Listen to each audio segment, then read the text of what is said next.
Sidang kasus dugaan penggelapan mobil mewah dengan terdakwa Yanti 31 tahun, pegawai asuransi yang dipenjarakan pacarnya, kembali ditunda pekan depan. Pasalnya, Fahmi Bahmid penasihat hukum terdakwa ngotot agar kliennya dapat dihadirkan dalam persidangan dengan agenda pembacaan dakwaan di Pengadilan Negeri Jakarta Utara. Di Jalan Gajah Mada, Jakarta Pusat, Selasa, tanggal 17 Januari. Sidang yang dipimpin Hakim Ketua Togi Pardede SHMH, anggota Gede Sunarjana SHMH, dan Aloysius Prihartono Bayuaji SHMH berlangsung singkat. Majelis Hakim mengabulkan pembacaan dakwaan pada sidang kedua ini untuk memenuhi permintaan Fahmi Bahmid yang bersikeras agar dihadirkan terdakwanya.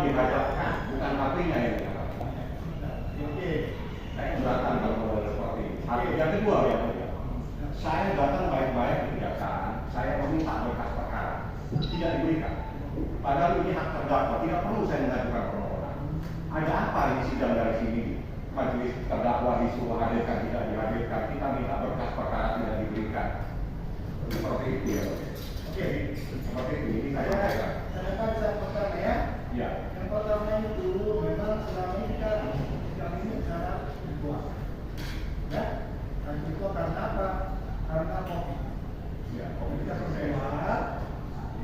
Pengadilan Advokat Usman Lawara didampingi Galih Rakasiwi menyatakan alasan lain bahwa pihaknya minta berita acara pemeriksaan BAP dan berkas perkara tidak diberikan oleh JPU sama saja mengebiri hak kliennya. Kami datang baik-baik ke kejaksaan minta fotokopi berkas perkara, namun tidak diberikan.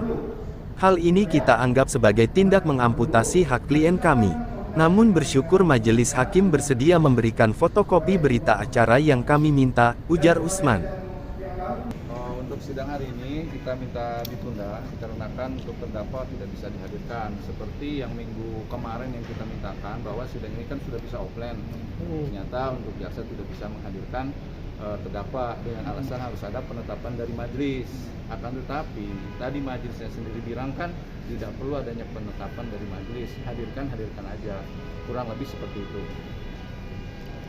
Sikap jaksa ngotot nggak mau hadirkan gimana bang tanggapannya?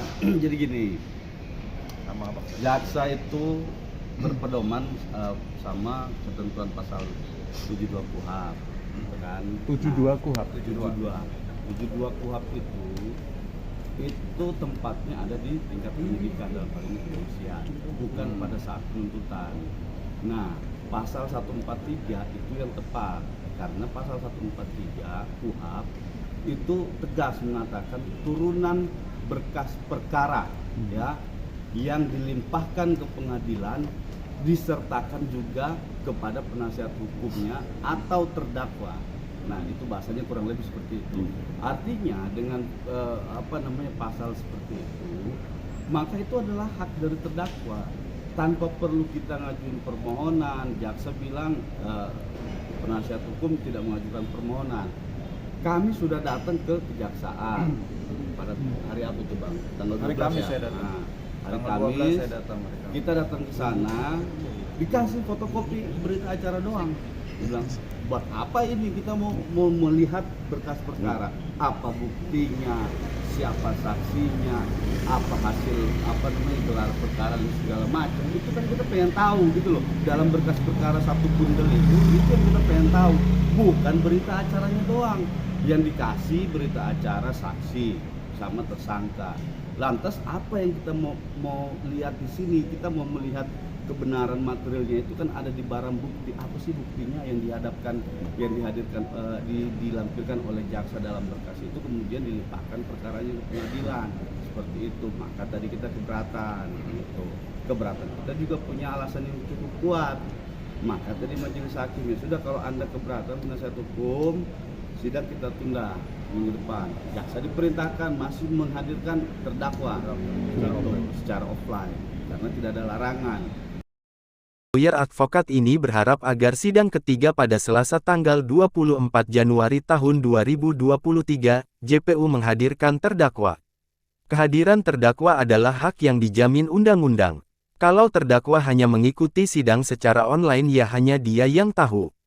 Kami penasihat hukum tidak bisa mengikuti proses secara adil dan transparan seperti diatur dalam KUHP, ucap Usman. Seperti diketahui, Yanti menjalani sidang dengan dakwaan penggelapan sebuah mobil mewah milik bersama pacarnya Rudi. Advokat Gali berharap pada sidang ketiga mendatang dengan agenda pembacaan dakwaan, harus menghadiri terdakwa. Sementara itu, adik kandung Yanti, Yunita yang hadir pada persidangan hari ini, menyatakan bahwa kakaknya sudah 4 bulan ini ditahan di Polres Jakarta Utara. Kami berharap majelis hakim memberikan putusan yang adil kepada kakak saya yang selama ini jadi tulang punggung keluarga. Kakak saya tidak menggelapkan mobil seperti yang didakwakan. Terdakwa dan pelapor pernah berpacaran dalam beberapa tahun dan keduanya sama-sama punya bisnis, ucap Yunita. Enggak, Yunita percaya nggak sih kakak kamu tuh melakukan penggelapan?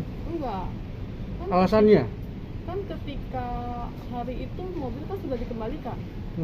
Nah, tapi kakak saya masih ditahan.